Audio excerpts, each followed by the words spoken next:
Hamnet is a new movie directed by Chloé Zhao, co-written with Maggie O'Farrell, who wrote the book in 2020. Chloé Zhao was like very beloved in the indie space. Her biggest indie film was Nomadland, which won a ton of Oscars with Frances McDormand. Very nice little film. And then her last film before Hamnet was Eternals, which was not great. It was a Marvel film that came out in that very weird period after COVID. And that did not do very well. So when I heard she was directing this, or when I just heard about this film, I was like, oh, a new Chloé Zhao film. I didn't expect it to be anything really. Yeah, and it's received a hell of a lot of Oscar nominations. Oh god, just a lot of awards. I think after seeing this movie that absolutely Jessie Buckley is likely to be winning Best Actress. That performance was just fantastic. Every time I watch her on screen, any movie, I always feel like I'm watching a completely different person. Yeah, it's like it's her. She has a very recognizable face, but she never just the same. Embodies whatever character she is. Everything they're saying about her performance is justified. I think she will win the Oscar. She's a shoo-in. She's getting it. And then Paul Mescal was great as well. Yeah, he was great. He's always like great and fantastic in most things. I mean, maybe not Gladiator 2, but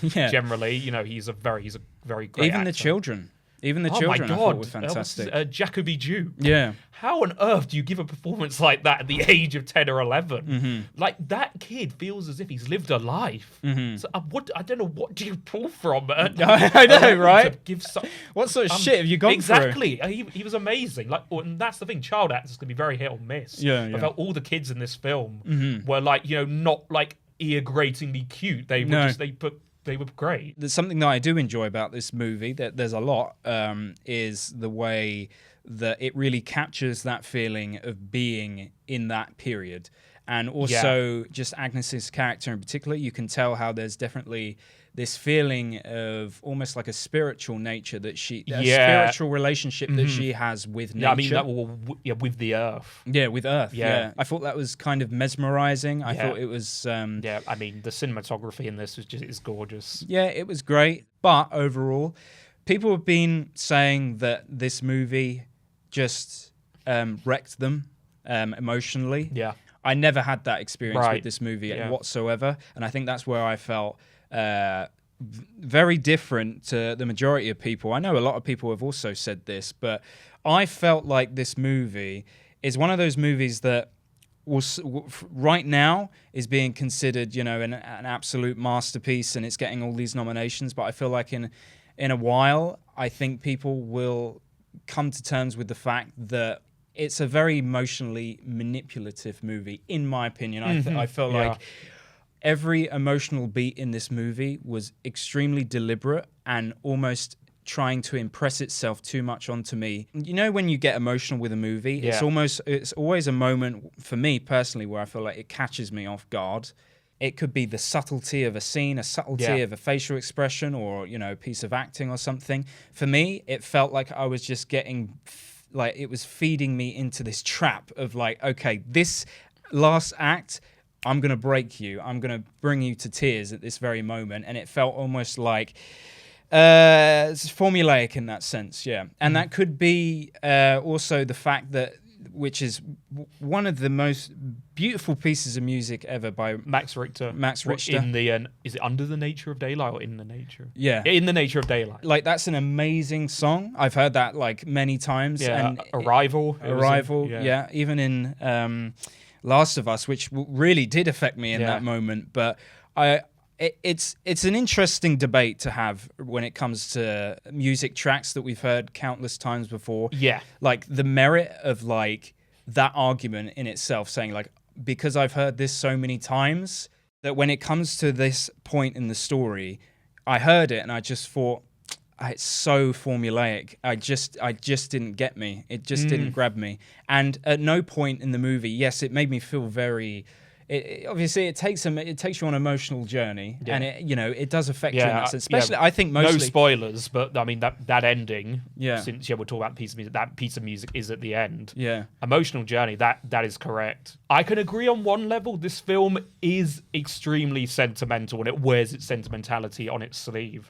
But. And maybe this is a personal thing. I found it to be quite a thoughtful and like pure like exploration of loss. Right. I personally didn't find it, emotionally manipulative in that regard. I mean, I think with the ending, personally, like I did cry because I was just thinking about what this family has to go through, what she has to go through as a mother, and then even Shakespeare. And it's very interesting because he's like, his absence is a big part of it. He's often, he's not with the family, he's not there when the big thing happens.